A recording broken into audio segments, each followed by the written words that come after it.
कपड़े धोने वाली बहू। शादी के पहले से ही विभा को कपड़े धोने का बड़ा शौक था। कभी नल के नीचे तो कभी तालाब के पास। अरे मेरी नीली वाली लुंगी नहीं दिख रही है। विभा की अम्मा, कहाँ रखी है लुंगी? अरे वो तो विभा ने परसों ही धोकर रखी थी आपकी अलमारी में, देखो वहीं होगी। वो ना मैंने आज धो दी, मुझे लगा कि गंदी हो गई होगी। अरे कैसे गंदी हो गई थी? उसे तो मैंने पहना भी नहीं। हे भगवान, इस लड़की के कपड़े धोने की आदत से परेशान हो गया हूँ मैं। जितना तो घर में राशन नहीं आता, उससे कहीं ज्यादा डिटर्जेंट पाउडर का खर्चा है। इसकी शादी करवा दो, शादी जाए अपने घर में ही करे काम, फिर चाहे घर के कपड़े धोने हो या पूरे गांव के। हाँ ठीक बोल रही हो, देखता हूँ मैं कोई लड़का। वो दिन भी आ जाता है जब विभा को देखने लड़के वाले आ जाते हैं। लड़की मुझे अच्छी लगी। होने वाली सास कहती है, बेटी अगर कुछ पूछना है तो पूछ लो। वैसे तो हमारी लड़की बहुत ही शर्मीली है, जो बोल दो वो मान लेती है, इसे क्या पूछना होगा।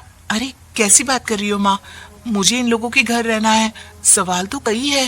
हाँ हाँ बेटा, पूछ लो ना, क्या पूछना है। आप लोगों के घर कपड़े कौन धोता है? सास का मुंह बन जाता है। देखो, अगर तुम ये कहना चाहती हो कि तुम्हें कपड़े धोने नहीं आते तो सुन लो, कपड़े मैं ही धोती हूँ, लेकिन तुम्हारे आ जाने के बाद मैं रुमाल तक नहीं धोऊंगी। अरे चुप रहना भाग्यवान, बहू बेचारी घर आई नहीं, उसे डराना शुरू कर दिया। वो क्या है ना बिटिया, अभी तक तो ये कल्लू की माँ ही धोती थी, लेकिन अब तुम्हारे पापा तो दहेज में वॉशिंग मशीन देंगे ही। तभी विभा की माँ बोल पड़ती है, सवाल भी पूछा तो क्या। वैसे भाई साहब, मशीन की तो फिर भी कपड़े धोने की कैपेसिटी होती है। मतलब जो बिटिया दे रहे हैं ना विभा, इसे कपड़े धोने का बहुत शौक है। ये आप लोगों के क्या, आस पड़ोस गांव मोहल्ले सबके कपड़े धो दे और उफ तक ना करे। बाहर देखा नहीं आपने कितने कपड़े सूख रहे हैं? सब हमारी बिटिया ने ही तो धोए हैं। बस भी करो ना माँ, शर्म आ रही इतनी तारीफ सुनकर। और तो और एक दाग निकाल कर दिखाओ तो मान जाऊं। हाँ अच्छा, माफ करना बेटा, मैंने गलत समझा। हमें तो रिश्ता बहुत पसंद है। और ऐसे जुड़ जाता है रिश्ता कपड़े धोने का शौक रखने वाली विभा का। उसकी शादी हो जाती है कोयला फैक्ट्री में काम करने वाले कल्लू के साथ। शादी के बाद अचानक विभा चिल्लाती हुई सास के पास आती है, सासू माँ, अरे सासू माँ कहाँ है आप? ये तो धोखा है, धोखा दिया आप लोगों ने मुझे। इसे ससुर के चक्कर के बारे में पता चल गया। अरे तो उसमें तुझे क्यों धोखा मिला है? अरे नल में पानी नहीं आता, कपड़े कैसे कब धुलेंगे? अच्छा, तू पानी नहीं आ रहा उसकी बात कर रही है। तो आपने क्या सोचा? कुछ नहीं। अच्छा, तेरी माँ ने कहा था कि कपड़े धोने का शौक है, तुझे याद आया मुझे।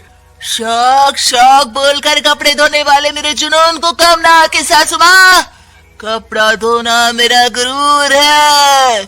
तभी पति भी वहाँ आ जाता है। अभी मैंने इसे सनी देओल की फिल्म दिखाई है, उसी के डायलॉग मार रही है माँ। अच्छा सुन, साफ साफ बता रही हूँ, पानी सुबह 4 से 6 और शाम को 10 से 12 आता है, समझी? विभा टाइमिंग सुनकर हैरान हो जाती है। ये क्या भूतों का मोहल्ला है?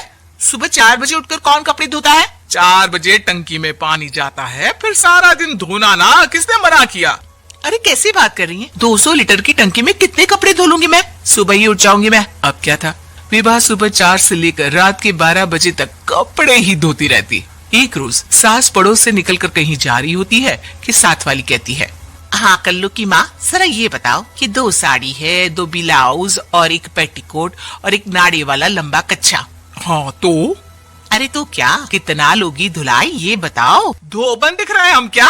हमारे पति सरकारी नौकरी से अभी रिटायर हुए हैं और बेटा सुपरवाइजर है कोयला फैक्ट्री में। धोबन समझ रखा है हमें? हाय रे कल्लू की अम्मा, माफ कर दो, वो तो मोहल्ले में यही सब बता रहे थे कि तुमने बहू को कपड़ा धुलवाने के काम में लगा दिया है। सास को पड़ोसन की बात सुनकर गुस्सा आ जाता है। वो घर पहुंचती है जहां घर के बाहर ही इतने सारे कपड़े सूख रहे होते हैं जितने कि किसी धोबन के घर पर। अरे ओ कल्लू की दुल्हन, बाहर निकल।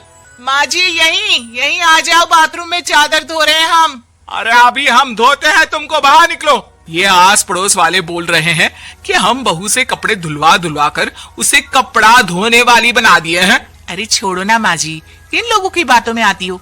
आस पास के लोगों का तो काम ही होता है कि वो किसी तरह सास बहू को लड़ा दे। बहू सारे घर के कपड़े धोती है, ये क्या कम है? बोलिए।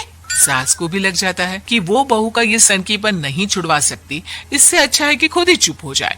एक रोज सास और बहू मंदिर जाते हैं, जहाँ सास की साड़ी वहाँ खड़ी भीख मांगने वाली से मिलती है। माँ जी क्या बात है, आपकी साड़ी उस भिखारन से कितनी मिल रही है ना? हाँ हाँ, देखो तो दोनों की साड़ी मिल रही है। क्या बात है कल्लू की अम्मा, तुम खुद को तो अफसर की बीवी बताती हो और ऐसी सिंपल सी प्लेन साड़ी पहनकर घूमती हो। सिंपल और प्लेन नहीं है ये साड़ी। तो क्या सोने के धागे से फूल बने हैं? कुछ भी सासू माँ, कुछ भी। हाँ, बने थे इस साड़ी में सोने के धागे से फूल। मेरे पति लेकर आए थे मद्रास से स्पेशली मेरे लिए 10,000 की।